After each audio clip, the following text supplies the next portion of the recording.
Hi guys! Magandang hapon! Welcome back po dito sa Gandara SRU channel for showbiz update. Andito na naman nga po akong muli nagbabalik.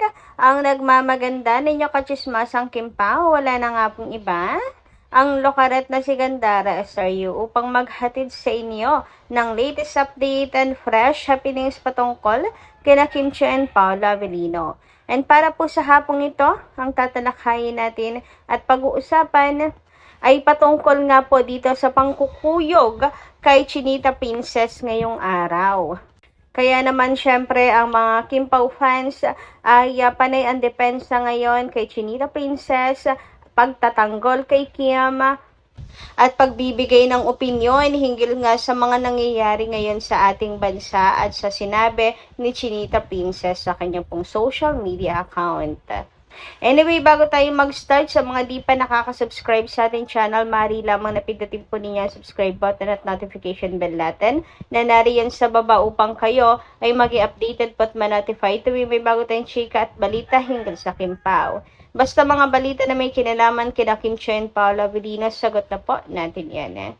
And next din po pala natin magpasalamat sa ilan nating subscribers na nakatutok araw-araw sa ating daily updates. Narito ang ilang comment na napili kong basahin. Shoutout po sa inyo at magandang hapon, Ma'am Edna Rubio at Ma'am Virgie Namok. Sabi nila rito, fake news, alangang hindi i-close. Pero may tao yan sa loob. Stalker yan ni Kimi. Linisan nyo muna, bakuran nyo bago kayo mag-stalker Kimi. Kawawa naman kayo. Si Kimi, dagdag lang ng dagdag na investment niya dahil sige, pakayaman. Kim bilang secured future, kaya huwag sige fake news. Kung wala kayo, mga bashers, buhay nyo na lang, asikasuhin nyo. Sige kayo, ayan, sige kayo, issues and fake news. Bahay ni Kim hindi benta. Dagdag lang investment, Kim. Always man talaga yan nakapadlock yung gate. Pero may tao dyan sa loob. Katulong at driver at ayan, pamangkin ni Kim. Si Kim nasa work, sa abroad kasama si Ate Heights. So, tungkol po ito sa bahay ni Chinita Princess na nakapadlock daw. Wala rin daw po mga sasakyan, walang tao, walang mga nakaparada. Na para bang napabayaan na nga daw po yun. Anyway, ayan, medyo magulo lang yung comment pero nagets ko naman na sige lang daw bash kayo kay Chinita Princess at gawa ng issue.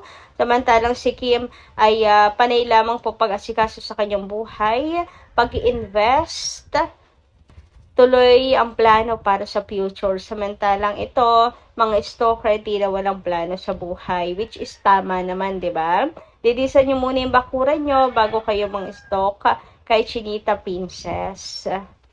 Samantala, dumako naman po tayo dito sa post ni Kimi sa kanya pong ex-account hinggil nga po sa nangyayari sa ating bansa. Grabe, napakagulo sa Senado mga kakimpaw. Nabalitaan nyo na rin ba? Diba, nakaka-stress? Ano bang nangyayari sa atin pong mahal na Pilipinas? Nakalaya nga tayo sa mga dayuhang nanakop sa atin. Kapwa naman natin Pilipino ang sumasakop sa atin mga kakimpaw dahil sa kanilang pagkagahaman. Anyway, sabi nga dito ni Kim, grabe, anong nangyayari sa Pilipinas? Bilang normal na Pilipino at nagbabayad ng tamang buwis, sa aking opinyon, walang mangyayaring ganito kung kusang susuko ang taong nagsasabing wala siyang kasalanan. Pangalawa, at huli, ito ba ang binoto niyong senador na nagsasabing magsisilbi sa ating bayan? Panahon na para pag-isipan natin na bumoto ng tama. No name dropping to mga kakimpaw ha. Pero syempre yung iba natamaan naman agad-agad. Kaya ang dami po agad mga tumahol dito po sa post ni Chinita Princess na to, mga kakimpaw. And grabe nga po ang pang-aatake kay Kim ngayon. Grabe, tingnan nyo guys, ayan lang po. Ilan lamang sa mga post, ang mga comments na makikita ninyo sa post ni Chinita Princess. Grabe. Kapag si Kim po talaga ang nagsalita, ang dami agad tumatahol mga kakimpaw na para bang si Kim lang ang nag-share ng kanyang opinion tungkol po sa bagay na to. At panghihikayat naman po ang ginawa ni Chinita Princess na bumoto po tayo ng tama mga kakimpaw para naman sa atin po talaga yan, para sa mahal nating Pilipinas, para sa atin pong kapwa Pilipino, para po sa ating sarili, sa ating pong pamilya, upang sa ganoon hindi po natin kaharapin yung ganitong klaseng problema sa atin pong bansa mga kakimpaw. Aminin nyo sa sarili ninyo na talagang paulit-ulit lang po ang nangyayari dahil ang mga Pilipino mismo hindi po natututo. And saludo ako kay Chinita Princess na ginagamit niya po ang kanyang platform para po sa tama, 'di ba mga kakimpaw? Kasi tama naman talaga, vote wisely mga kakiti. Ako personally, iba po ang pananaw ko sa politika, pero hindi naman po ako, tawag dito, hindi ako panatiko ng mga politiko. Kaya kung magkamali man ako ng binoto ko, madali akong makamove on. Kaya kong tanggapin na mali ang binoto ko. Okay, doon tayo sa next, vote wisely sa susunod. Ang hirap kasi kapag naging panatiko ng politiko, mapapaikot at mapapaikot ka na yan. Hindi ka na magigising sa katotohanan. At yan ang nangyayari ngayon sa mga, sa halip na tayo ang pagsilbihan nila, tayo ang nagsisilbi sa kanila. Kasi nga, masyadong ina-idolize. Tanggapin din po natin sa sarili natin kapag nagkamali tayo ng binoto. Anyway, sa kabila ng pangbabatikos kay Chinita Princess ngayon, ayan, at si Miss Carl ay ipinagtanggol nga po at tumayo para po kay Kim Chiu. Sabi nga niya, our queen, 100%. Hanga rin po siya sa ginawa pong pagsasalita at pagboses ni Kim Chiu sa kabila ng alam niya pong kahahantungan nitong kanyang ginawang post na to mga kakimpaw. Kasi lagi naman pong natatarget si Kimi ng bashing at alam yon ni Kim na pupunteriyahin po siya, pero still nagsalita po siya para sa bayan natin mga kakimpaw, para sa bansa natin actually. Totoo naman, di ba? Hindi ka ba nagtataka? Ano bang nangyayari ngayon sa atin, sa Pilipinas? Anong nangyayari ngayon sa Pilipinas nating mahal? Bakit parang tayo mismo ang nagpapalala ng ating pong sitwasyon, mga kakimpaw, ng mga kababayan? And ako, iba yung paniniwala ko sa politika, pero pero meron akong respeto sa bawat opinyon ng bawat isa. And karapatan ni Kim Chiu ang magsalita. Kaya dapat respetuhin po nila yon. Dahil si Kim naman ay may karapatan, bukod siya po ay Pilipino at may karapatan maglabas ng opinion. Taxpayer yan si Chinita Princess. Top taxpayer. Hindi siya basta-basta tagabayad lang ng buwis. Ang laki ng ibinabayad po niyan at hindi po siya pumapalya. Sabi nga dito, welcome back. Talaga Kim Chiu, nakaka-proud lang na yung artistang tinitingala mo ay kakampi ng mga Pilipino. Kakampi ng Pilipinas at hindi kailanman takot bumoses. Kahit target siya lagi ng bashing, but it doesn't stop her. Sasabihin niya gusto niyang sabihin. Hindi niyo siya mapapatahimik. At kahit naman ako, kung isa ako sa top taxpayer, ay boboses din talaga ako mga kakimpaw. At ang nakakaloka pa dito, baka yung mga nangbabatikos pa po sa kanya ay mga hindi or walang ambag sa Pilipinas. Baka nga hindi po nagbabayad ng buwis, mga kakimpaw. Diba? Nalakas ng loob. Sarap pagsisipain.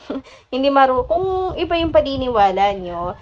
And bumoses din kayo, mag-post kayo ng sarili nyo at huwag atakihin yung iba pong opinion ng iba.